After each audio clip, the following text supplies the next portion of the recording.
Listeners, I am currently on a break so I can focus on my writing and some much needed rest. Until I return with new episodes on September 17th, I've curated a summer rewind series of fan favorites. If you're new to the show, this is a great way to get started. And if you've been here for a while, these episodes include gems you'll want to hear again.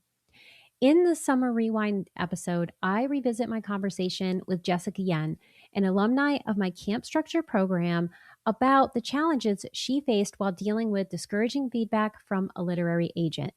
Her issue was common at the time the episode aired, and it's become even more important as the competition for space at traditional publishing houses shrinks. Join us as we explore how agents think, what the market may or may not be looking for, and how to regain your power when difficult feedback knocks you down. Since this episode aired, Jessica has become a coach in her own right. I couldn't be more proud of what she's accomplished, and I'm so happy for all of her clients because I know they are in good hands with Jessica. Be sure to check out her website, which you can find in the show notes after listening to this episode. But for now, let's get to my conversation with Jessica Yen. Welcome to Writing Resilience, the podcast for writers who want to write and live the story that sets them free. I'm your host, Lisa Cooper Allison, a writer, transformational and trauma-informed coach, story alchemist, and fellow traveler on the winding road of healing and creativity. Each week, I'll share tools, practices, and conversations that will help you let go of what no longer serves you as you create stories that change lives, especially your own. Together, we'll explore how to trust your creative voice, support your mental health and resilience, work with your nervous system and unique design, and stay connected to your deepest calling as a writer, even when life gets messy. It's time, my friends, to write and live the story that sets you free. I'm honored to walk that journey alongside you, one story and one episode at a time. Well, hello, Jessica. Welcome to the Writing Your Resilience podcast. It is such a joy to see you again. Oh my gosh, Lisa, I'm so excited to be here and also to see you too. It's been too long, basically. It absolutely has. And so if people are listening and they're like, well, what does that mean? Jessica and I work together in camp structure. I got a chance to read her beautiful writing. She is a absolutely talented writer. And so it was such a privilege to work with her. And I loved getting to see how she works, how she thinks, and how she approaches memoir. Oh, thanks, Lisa. Well, I learned so much in camp structure, so thank you. You are very welcome. So you came today with a really powerful and important question that I know many listeners are going to be interested in. Would you like to share that question with all of us? Sure. My question is about agent feedback, especially discouraging agent feedback. And so I'll give you some context for the question.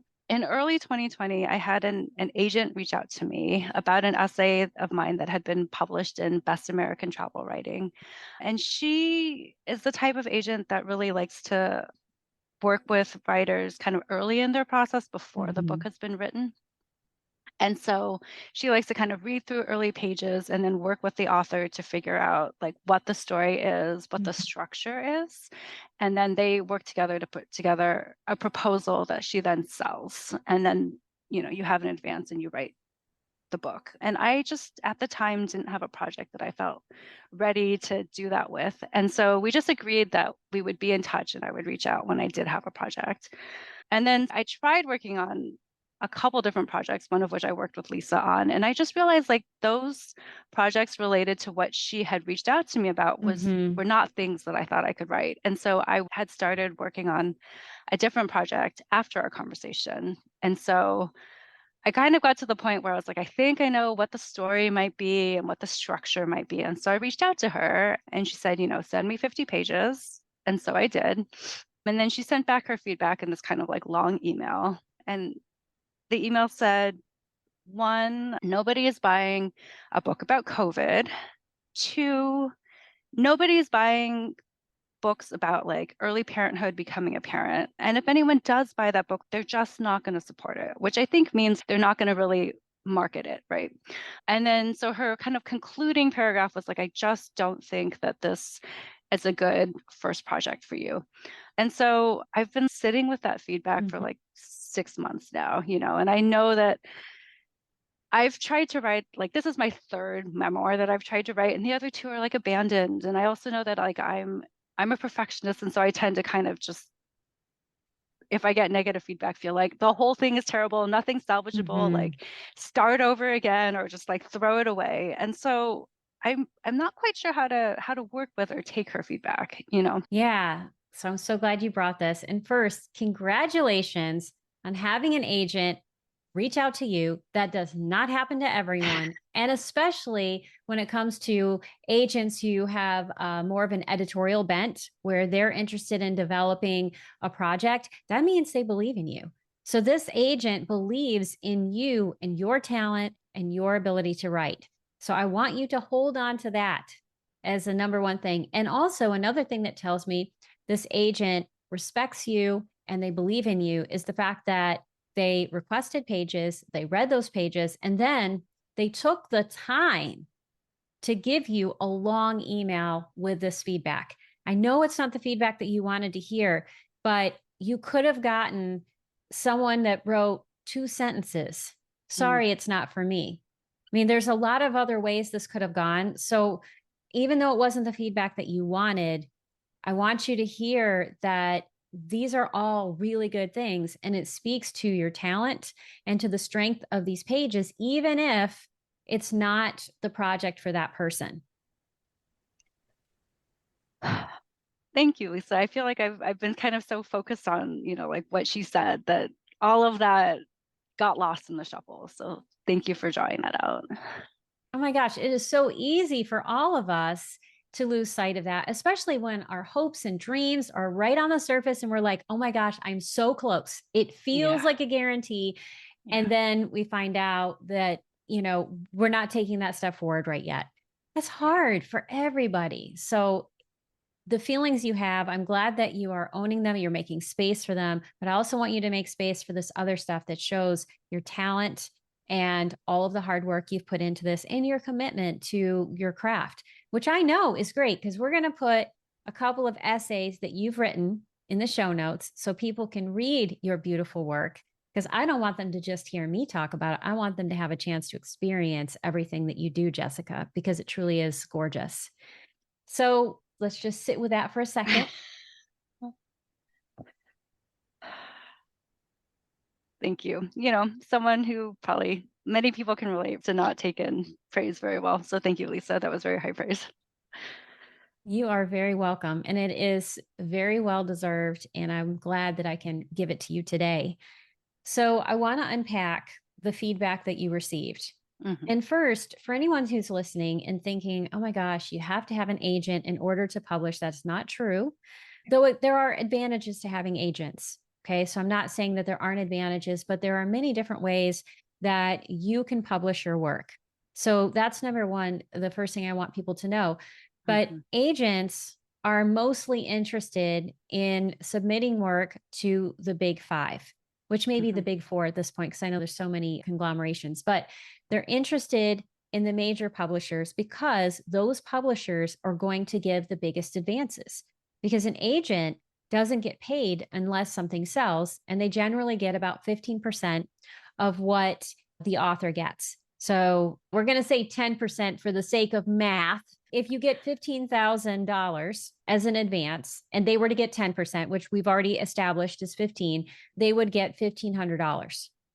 Okay, Right. so you see how that math works. So they're interested in getting the biggest advance they can. And another reason why they want to get a big advance is because when a publisher gives someone a larger advance, they're more likely to market it. That doesn't mean they're going Mm-hmm. to market it well, but Mm-hmm. the larger advances are motivating factors for the publisher to put money behind this book to make sure it's successful.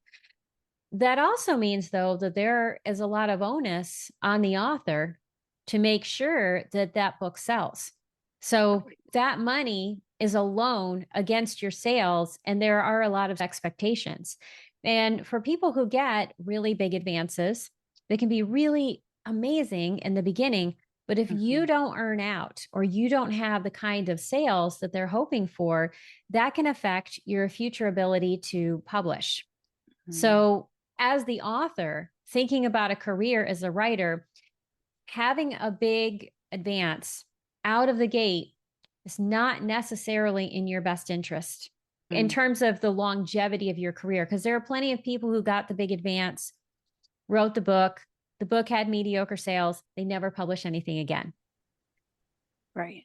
So I'm just trying to give you a little bit of a context of what agents are thinking about. They're looking at the marketability, who they know, right? Mm. So one thing that can happen in terms of rejections is that you come with a beautiful project and either they don't see your author platform or the demand being high enough to sell enough books to be able to earn out on an advance or earn out enough on an advance to have more longevity in your career. Or maybe it's not in their area of interest. Like maybe they hate kids. Right. I mean, seriously, Yeah. someone might hate kids, hate parenting, or maybe they've had an issue with infertility. I mean, there could be all kinds of stories that can be going on as to why they would not want to work on a specific topic, Mm. or the relationships they have with the editors at the different publishing houses. They don't have the kind of relationship with a person who's looking for that kind of book, Mm. because agents are usually talking to the publishers and asking them, what are you looking for? What are you interested in? And so they have a sense of what that is. Mhm. So a no might not have anything to do with your project or what you are working on. It may have to do with all of these business factors, which Mm. are outside of the realm of the art. Right. And so it's so hard when you get that feedback, and I'm speaking from experience. It's so hard to compartmentalize that or to have the distance to say, okay, it's a business because this is your heart, this is your work, especially in memoir. Yeah. But these are the things that you want to think about big picture in terms of why someone might say no, or they might say no to a specific book. And so now I want to talk about the specific pieces of feedback that you got so we can Mhm. help you unpack. And as we're talking about this, here's what I want you to do, Jessica, is I want you to just sit there and listen. And I want you to see, where does this hit you in your body? Because my goal is for you to have some information that helps you digest this feedback and then helps you get back on your feet in terms of figuring out what you want to do with this project, which I'm going to say, do not scrap it. Okay. So I'm already going to say that, do not scrap it, but really just to get a sense of where do you want to go with that? So, number one, are we ready for COVID stories? I don't know the answer to that question. What I think about is 9/11, and there were so many people who wrote so many novels, memoirs, all kinds of essays, things that were important for them to process the experience of going through 9/11, especially if they were in the areas where the attacks happened. But it took a really long time for everybody else to be able to consume that. And a personal example that I can say is really difficult for me is that I live in Charlottesville, Virginia. The Mhm. Unite the Right rally was here. Mm. And all of that happened less than a mile from my home. Mm. And I happened to be at a meditation for peace at the time when this was happening, and then ended up on the downtown mall soon after Heather Heyer was killed. And so I was in the middle of all that, and it felt like a war zone. And it was traumatizing. I mean, anytime I hear helicopters, they can take me back to that place. Yeah. And so there have been a number of different documentaries that have been produced about that. And I think there was something that came out, gosh, maybe 6 months ago. Someone that I know in upstate New York, where I'm from, contacted me and said, hey, there's a show about Charlottesville on. You need to watch it. And back, I think a year after all of this happened, there was this big documentary, and we have a big film festival, Mm. and many of us went to this documentary, people that were just trying to understand and see what happened. And we all had this collective freezing and gasp. Like you could feel it in the room, how Mm, hard it was for everyone to be there because mm, this was a lived experience. right, And so when this friend of mine from upstate New York told me that this thing was on, I think I watched about 2 minutes and then I was like, yeah, no. right. So I don't know the answer in terms of the COVID piece, but I think that's something to pay attention to and Mhm, really look at our books and essays about COVID coming out that are directly talking about the experience of COVID, or is COVID in the background? Like what's going on there? Just be curious about that and see what other feedback you get. The other thing is, no one wants a book about early parenthood. And even if they do, they're not going to support it. I don't think that's true. And this is the reason why. Stephanie Fu, I don't know if you're familiar with her work or not. She wrote What My Bones Know, which is a mhm, book about living with complex PTSD. mhm, She's in the process of writing about new parenthood. So she's someone you may want to follow just to see mm, how she's framing it. And she's framing it as, how do you become a parent when you have complex PTSD and you were not parented? Right. mm, So she has this really powerful, essential question that has yet to be answered. So when it comes to a space that is what I'm going to call a common space, mm, COVID is a common experience we all had. Obviously, our experiences in COVID were different, but we all were there. And many people are parents. So it's a common experience. mhm, You want to look at what has already been written and what can you say in your book that's different. A book that I think of is Ta-Nehisi Coates' book, Between the World and Me. mm, That was about parenting.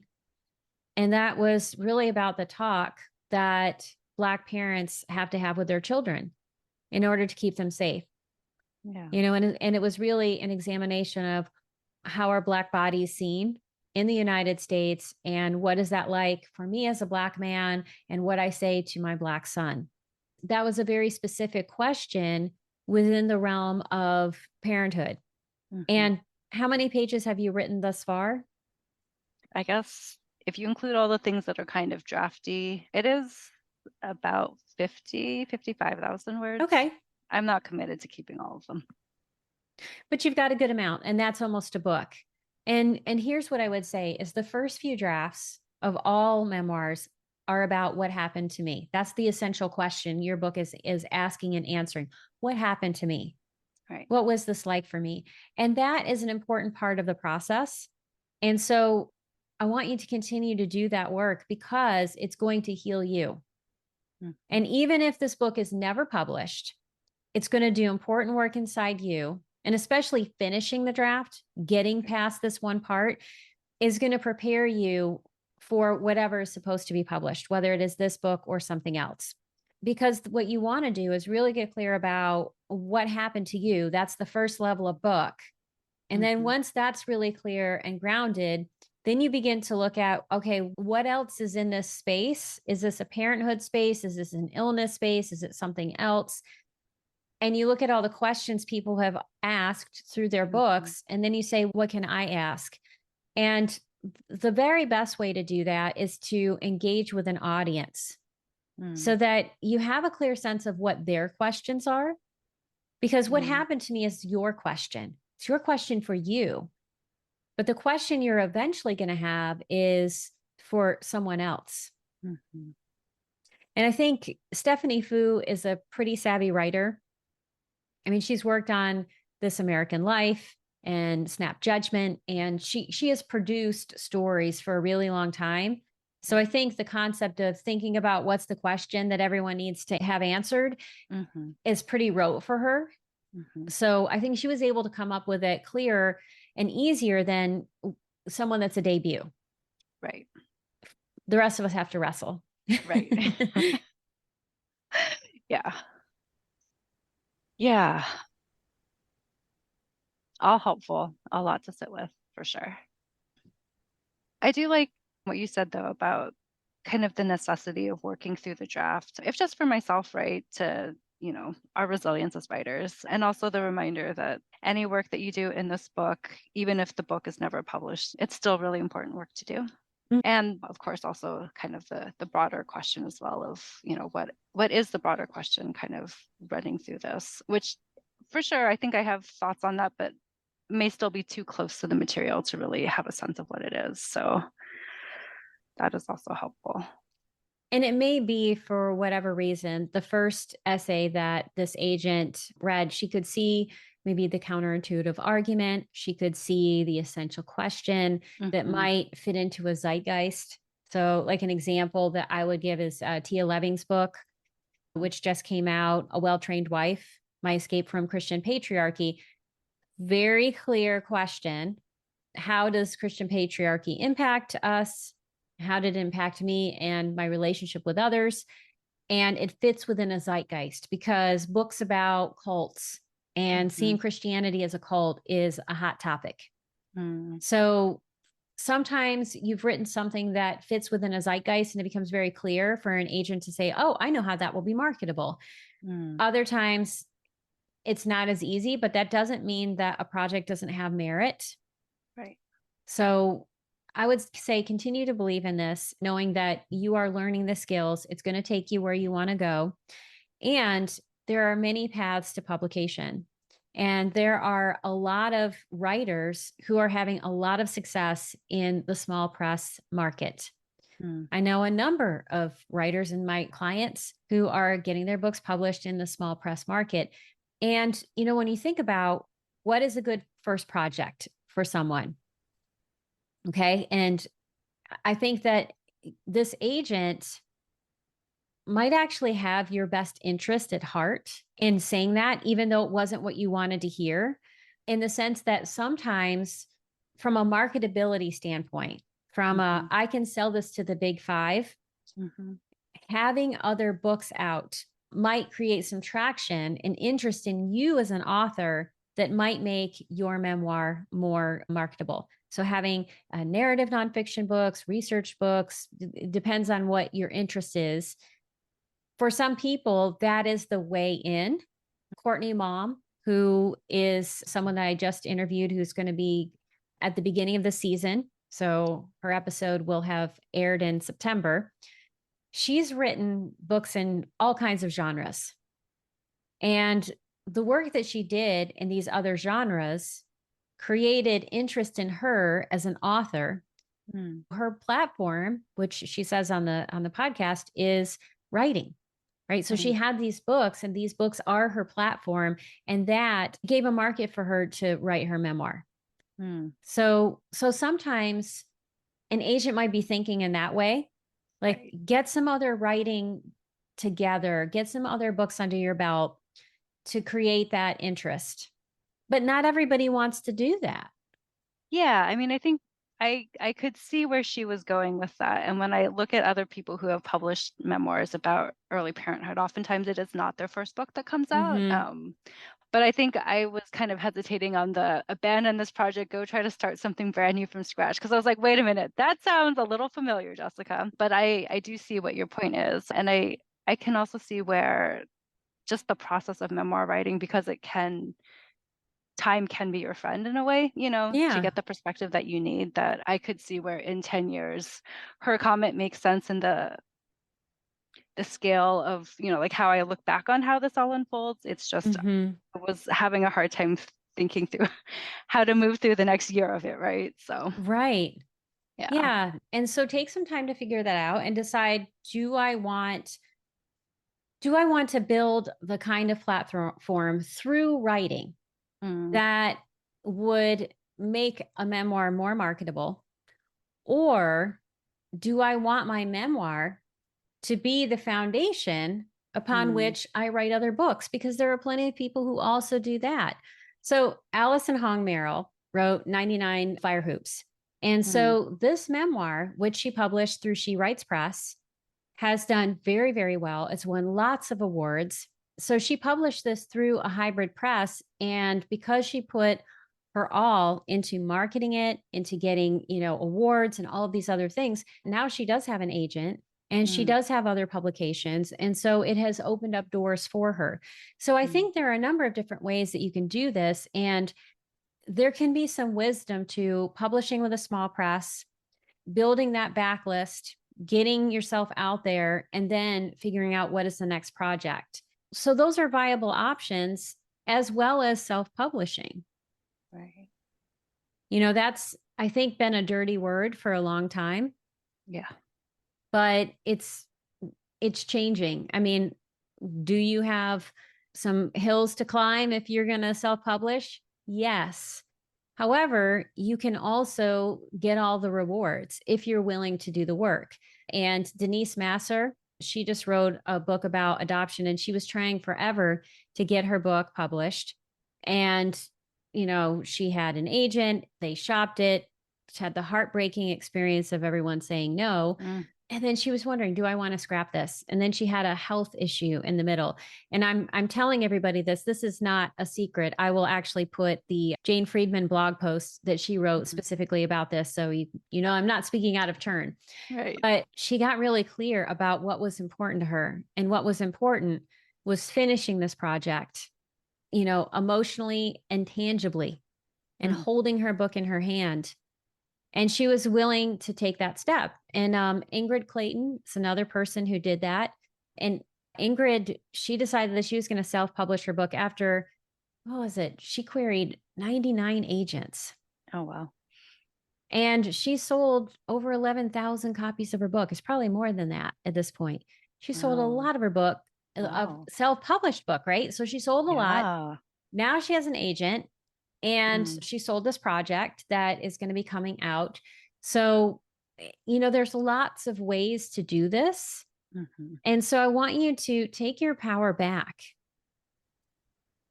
Because I think when we get rejections like this, it can feel so disempowering. Yeah. But you have options. Right.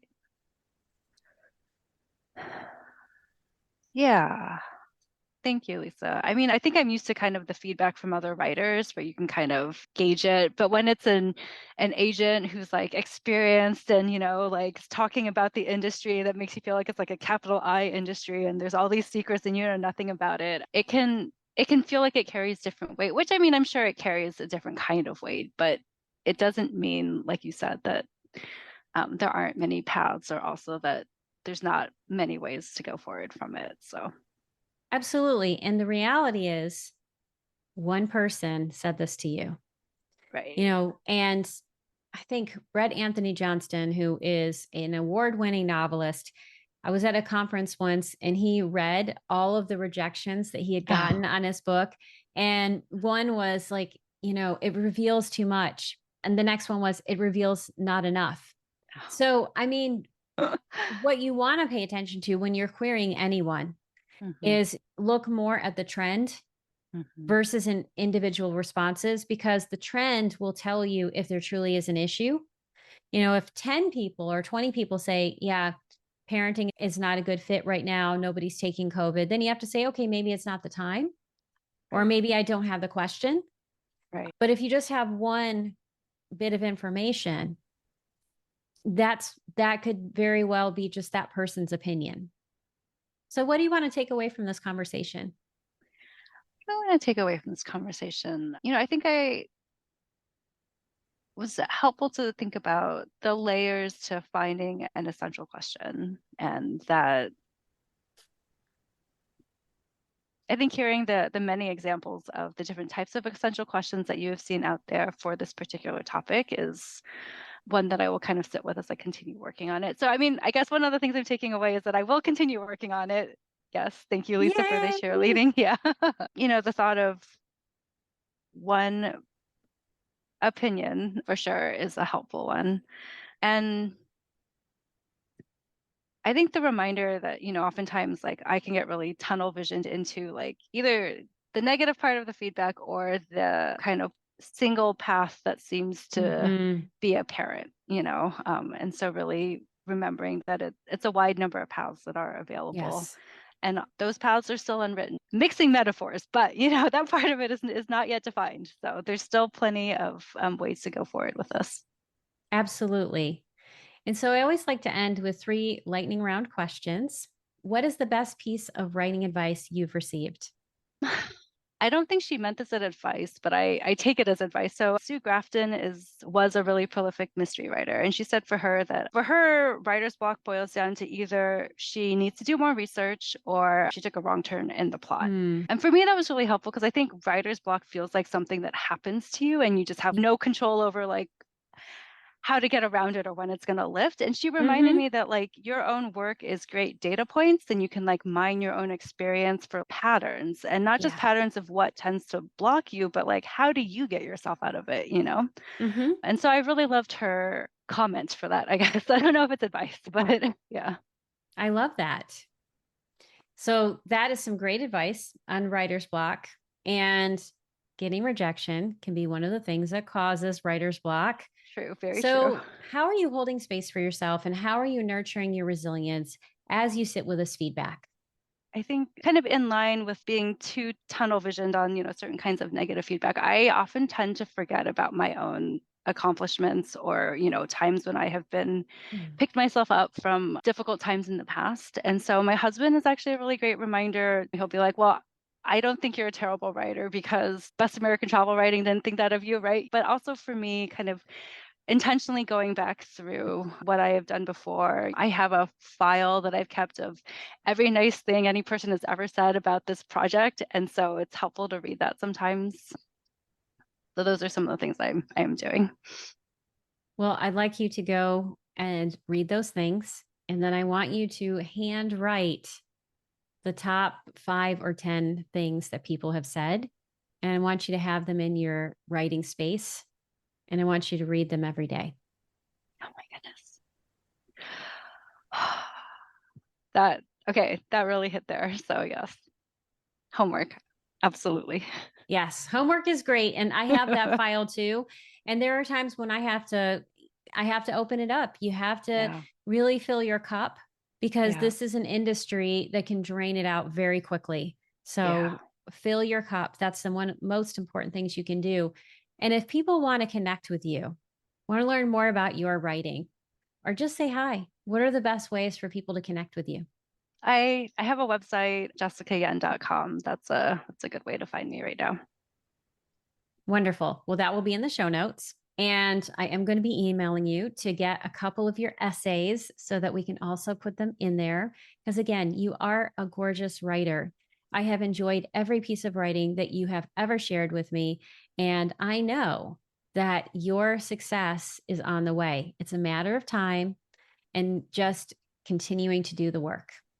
Thank you for those kind words, Lisa. And thank you really for everything that you are doing for all of us out here, memoirists trying to find our way through our pages. So thank you. You are very welcome. And thank you for being on the podcast today. Thanks for having me. That's it for today's episode. Thank you so much for listening. I couldn't do this podcast without your support. If you love this episode, here are 3 simple ways that you can keep this show thriving. 1, subscribe to the show on Apple Podcasts, Spotify, YouTube, or your favorite podcast platform so you never miss an episode. 2, leave a 5-star review so others can find the show. 3, join my engaged dynamic community by signing up for the Writing Your Resilience newsletter. As a thank you, you'll receive a free copy of Ditch Your Inner Critic, 5 tools to transform self-doubt into self-support. Until next time, remember that your story matters. As you write and connect with the truest, most authentic version, you become not just the writer, but the person you're meant to be. And that, my friends, is the real freedom writing can offer.